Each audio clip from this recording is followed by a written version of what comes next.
I'm so stressed out over being stressed out that I can't even remember why I'm stressed out. And that is stressing me out.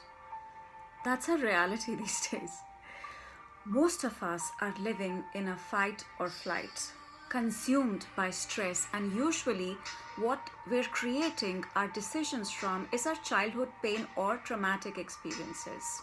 So usually our wounds are running the show and we don't even know that or realize that.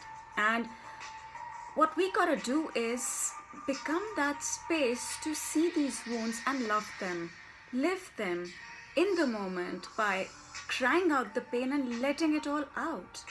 The pain in our downtimes can wake us up to a truth we've been ignoring. Pain has a purpose, and pain pushes until the vision pulls. The fight or flight response, also known as the acute stress response, refers to a physiological reaction that occurs when we are in the presence of something that is mentally or physically terrifying. The fight or flight response is triggered by the release of hormones that prepare your body to either stay or deal with a threat or to run away to safety.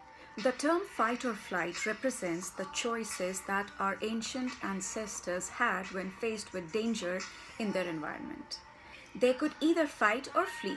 In either case, the physiological and psychological response to stress prepares the body to react to the danger. But in that moment, we forget that we have a responsibility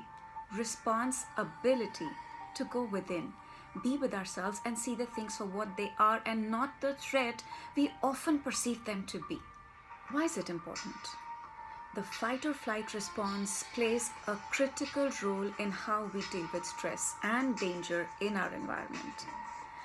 When we are under threat, the response prepares the body to either fight or flee.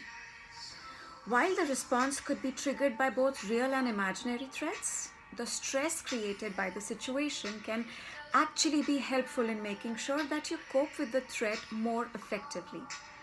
And even though the fight or flight response happens automatically, it doesn't necessarily mean that it is always accurate. Sometimes we respond in this way even when there is no real threat. Phobias are a good example of how the fight or flight response may be falsely triggered in the face of a perceived threat. A person who's terrified of heights might experience an acute stress response if they have to go to the top floor of a skyscraper to attend a meeting. Their body might go on a high alert with their heartbeat and respiration rate increasing. If the response is severe, it can lead to a panic attack. Understanding the body's natural fight or flight response is one way to help cope with such situations. When you notice that you are becoming tense, you can start looking for ways to calm yourself down and relax your body, like deep breathing, which is greatly helpful, or looking up in the sky is another hack. Try it out. Don't go by my word. We have 4 instinctive responses to the stimuli in the environment, just like the dogs. Yes. Fight, flight, avoidance, and surrender. Flight response is a form of resistance, and you can recognize those indicators with sudden butt slide to the back of the chair, or an abrupt arm cross, or the chin rest. You've lost that person basically. Well, they're going to be disagreeable for sure. Fight response is a form of posturing, and most of us recognize these indicators, these scrunching up of the face, puffing up the face, and cocking around like a rooster. But they're also power moves. The superhero stance, the Siri Cobra pose. The purpose is to look bigger and more powerful to ward off your opponents. Now coming to avoidance, the indicators here are very similar to the canines and humans. Imagine this. No direct eye contact. Looking away or down. You've seen that. Basically closed off. We've all noticed this with our pets, but it's applicable to us too. And last is surrender. Neutral stance. Standing tall, relaxed, inviting. Je suis prête. Always think of the things that we deal with over and over again. Even when we are, or basically our bodies are not doing anything, our minds are doing this extra thinking, dealing with all this panic all day, dealing with things like, what are they going to say about me? I'm not enough. I mean, this is something we could have dealt with one or maybe two times, but how many times do we keep replaying things with an ex or our, from in our current relationships or even situationships, if you are in one, with our parents, or things we are embarrassed about? If you stay embarrassed about something, every time you think of it, it just happened again to your body.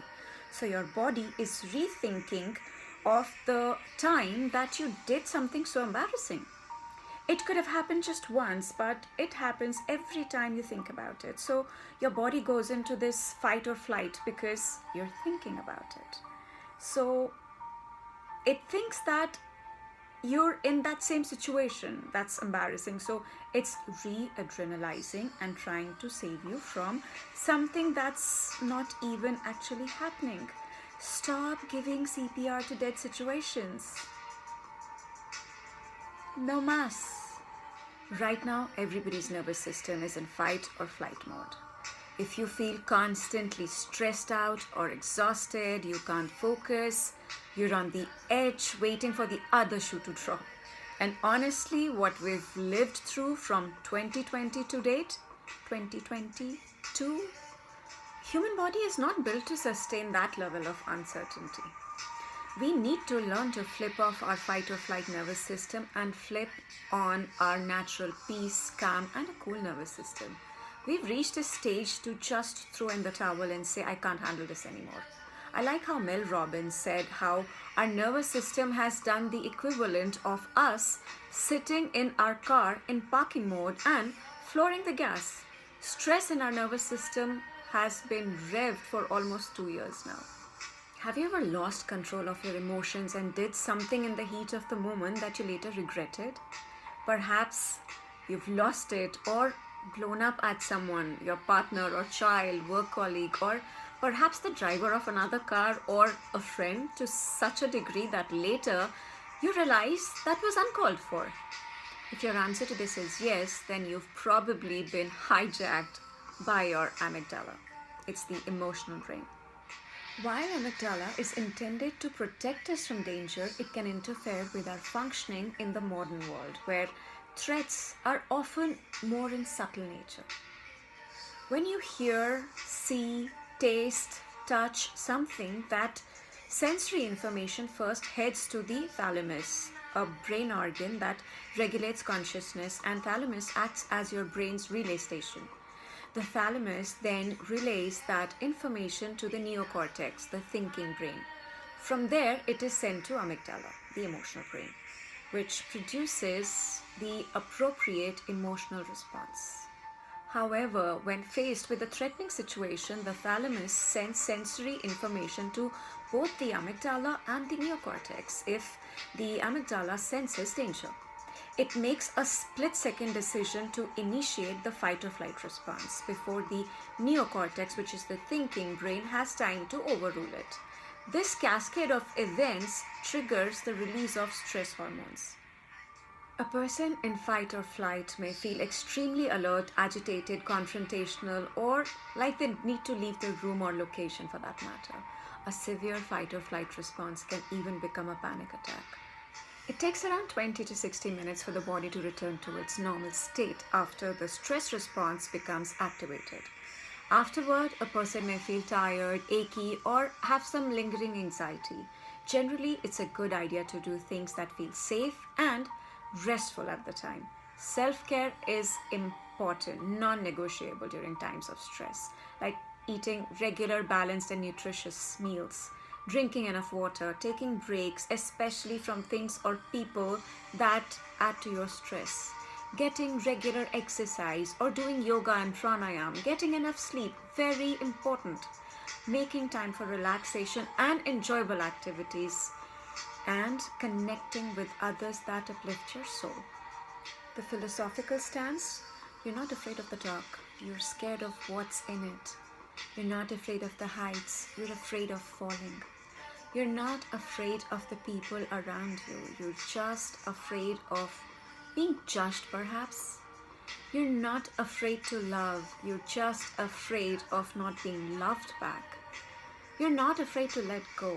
You're just afraid to accept the reality that it's gone. You're not afraid to try again. You're just afraid of getting hurt for the same reason again. Life is a constant learning school for the soul. Our biggest struggle is often accepting what is. Life throws us tests first and we learn the lessons later, and life lessons are a mix of good and bad, and the contrast is what makes us appreciate the good even more. We are built with tremendous courage to face any situation, and courage is about learning how to function despite the fear, to put aside your instincts to run or give in completely to anger born from fear.